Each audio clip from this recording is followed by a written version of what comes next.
Welcome to the question of the day. Today's question is from Chris in North Carolina.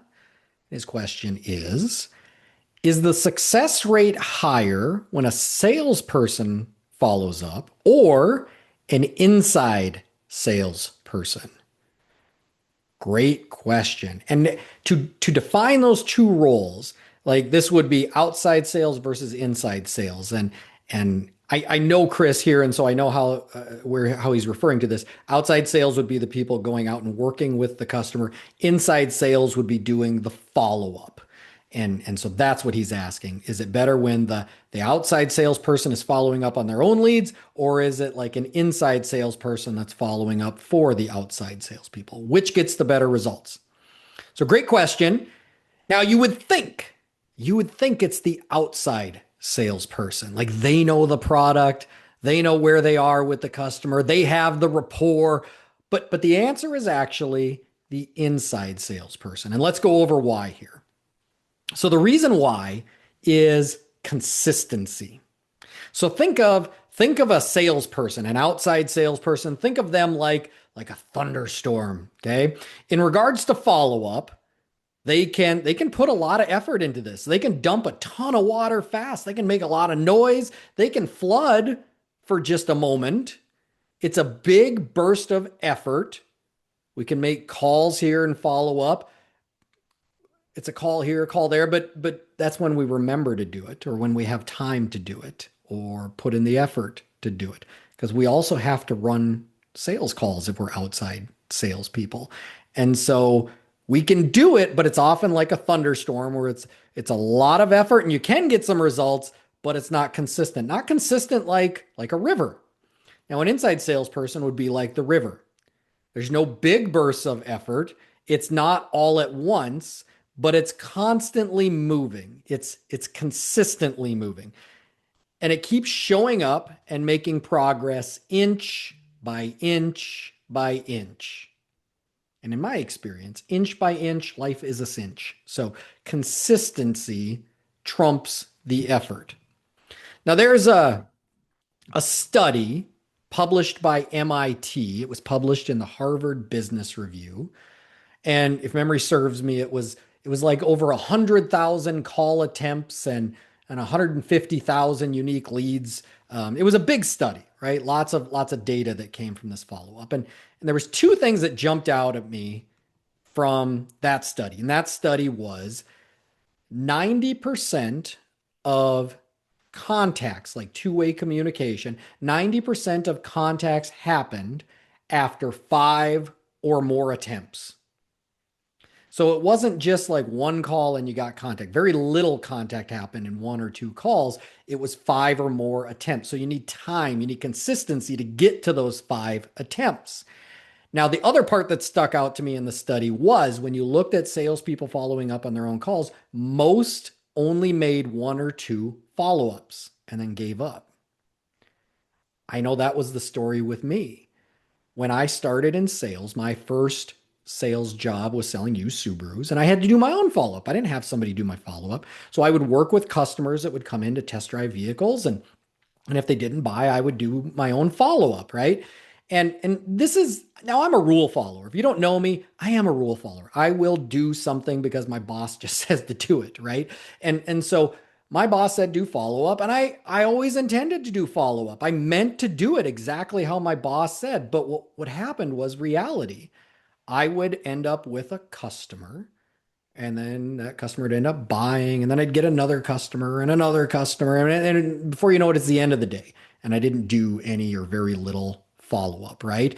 And so then you say, okay, I'm going to jump on that tomorrow. And so your plan is to jump on it right away tomorrow. But when you jump on it tomorrow, there's another customer and you get pulled in another direction. And same thing happens. Well, now at the end of the day, those leads are 2 days old.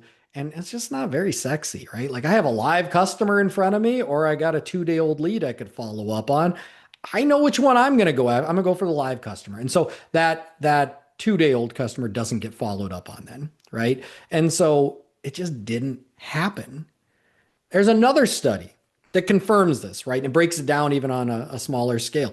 And so this study shows how many sales move forward based on how many calls. And so it broke it down that 2% of sales happened on the first follow-up attempt. 3% happened on the second follow-up attempt. 5% on the third follow-up attempt. 10% happened on the fourth follow-up attempt. 80% of sales, though, happened on the fifth through 12th follow-up. Ask your sales team, are they following up with a customer 5 to 12 times? The answer is going to be no. And if they say yes, odds are they're probably lying to you or you got a unicorn, which is great. But 80% of sales happen on that 5th through 12th attempt. And salespeople just don't have the capacity to work with live customers, but also work in that follow-up. Now, I worked with a salesperson one time. I coached a salesperson that realized this all on his own. So I used to coach a Toyota dealership, and they were a pretty large Toyota dealership. And they had the third top selling Toyota salesperson in the country. So like, he's really good at what he does, right? Not best in the city, not best in the region. He's third best in the entire country. Sells a lot of cars. Now, one of the things that he did was he had a work ethic. He would work with live customers that would come in the store, and he was really good at that. And he's really engaging with customers, really fun, really knowledgeable. Like he had a high close rate. Now, the thing that he didn't do though, he did absolutely no follow-up because he was constantly in this position of, well, I have a live customer or I could do a follow-up and my odds of closing that live customer are much higher. So pretty much if they didn't buy that day, they never got followed up and they probably ended up buying somewhere else, right? So he started thinking about this on his own and he realized, because he's a smart guy, he realized I'm losing a lot of customers here. Is there a way that I could get those customers? And he came up with this idea and he approached his general manager and he said, can I hire an assistant? And this assistant would follow up with all of my unsold customers so I can keep working with fresh customers and the customers that don't buy, somebody's still following up with them, right? And so they came up with this plan where basically he paid the assistant out of his commission. So the general manager blessed it and said, yeah, that's a great idea. And his sales shot up. They skyrocketed, right? So he made more money in his commissions. The store made more money in revenues. More customers were happy because they got communication, they got followed up with, and then the assistant also got paid out of those commissions as well. So it was like a win-win-win. Basically, he came up with inside sales like on his own, right? He didn't even know what it was, but he came up with that idea on his own. It allowed him to focus on what he does best and then allowed his assistant, the inside salesperson, to do what they do best, right? Now, sometimes in my experience, so I work with a lot of companies in the trades, right? And salespeople really get stuck on this though. They get stuck on it, meaning like they'll feel like, well, those leads were going to close anyways, right? Like they were going to close anyways. Why would I have somebody else follow up on them? Or sometimes, hey, my process just takes longer. I don't sell in a one trip, right? Well, there's a lot of studies and companies that I work with that show that the one trip close does work really well, right? And so if the majority of our sales aren't one trip close, I would say there's probably some opportunities in your process there. And I would love to chat with those individuals about that. But so I don't know if that's really an argument. I often hear the argument of like, well, they're just taking my commission, right? And usually that's how it's set up, that a portion of the commission goes to that inside salesperson and some goes back to the salesperson, right? But here's the thing. It's all very short-sighted, and I get that. Like, if this is new and I've never experienced it before, I would be thinking all these things too. But after a month, 2 months, you start to realize this works out better in the long run. You capture more sales. And yeah, you're probably giving up some commissions to pay that inside salesperson, but you're gaining far more commissions. So it allows you to have simplicity in your life, focusing on the customers in front of you, doing what you love and what you're good at. And it allows somebody to focus on what they're good at, that consistency of following up. The customer gets a better experience. You as a salesperson make more money. The company generates more revenue, and the inside salesperson generates a good living as well. And so it's a win, win, win. It works out better in the long run.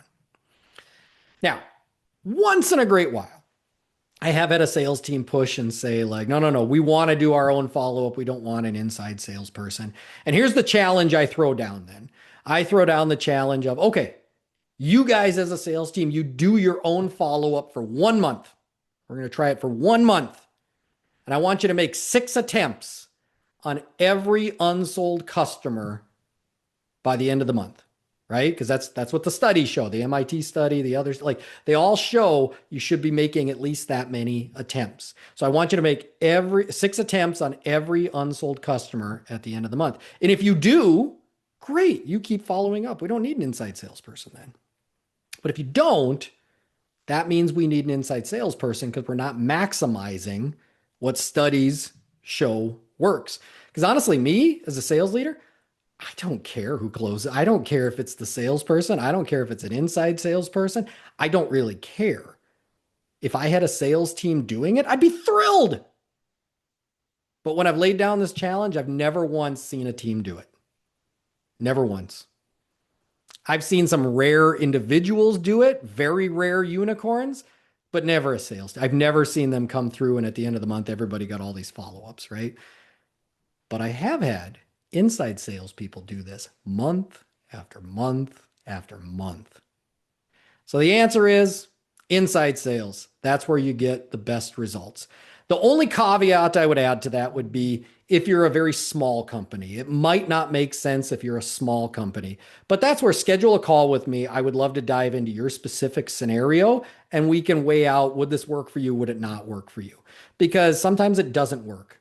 We're too small and we just want the salespeople following up on their own, right? Sometimes it's more of a hybrid scenario. There was a plumbing company I worked with recently and it didn't make sense to go full-time into inside sales, but it did make sense to maybe do half-time. And so this person who was working in the call center, and they ended up being a really good candidate for this. I'm not saying you always pluck this person out of call center, but this particular individual was in the call center, was very sales minded and focused and latched on to everything we went over in his onboarding.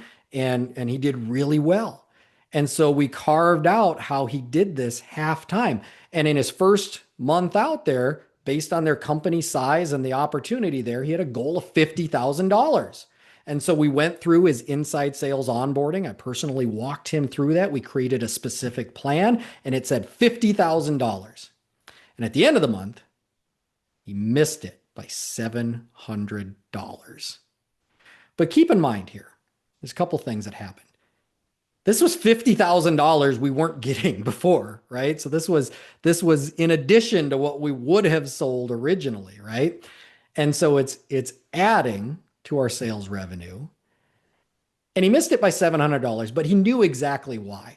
I didn't even have to tell him why. He emailed me and he said, yeah, I missed it by 700. And I know why, because I missed my call counts, because we built a specific plan that said exactly how many call counts we need to do, et cetera. And it should equal these results. And he knew he was shy on his call counts. And that's why he was shy by $700. If he'd have hit his call counts, he would have hit that $700. But credit to him, did not deter him. Did not deter him. He knew why now, and we rolled that into December then, and we created the plan. And based on the leads for December and where the team was at, their specific plan said $60,000 now. So we're upping it. We didn't even hit 50, but we're upping it to 60 because that's what the plan says.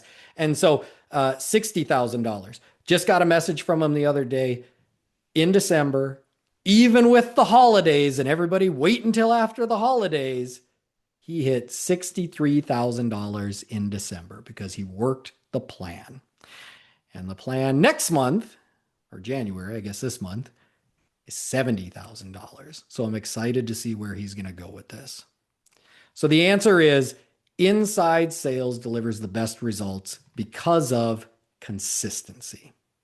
So that's today's question of the day. If you are enjoying question of the day, follow, share, and give a rating. Question of the day is on major streaming platforms. If not, well, keep it to yourself. And you're probably not listening anymore anyway. So if you have a question, reach out to me either on social media or email. Both are going to be listed in the show description. Let's get your question answered. And if you're a Nextstar member, schedule a call with me and we can address this one-on-one. We can get very specific to your situation. I'm Coach Chris. We'll see you tomorrow.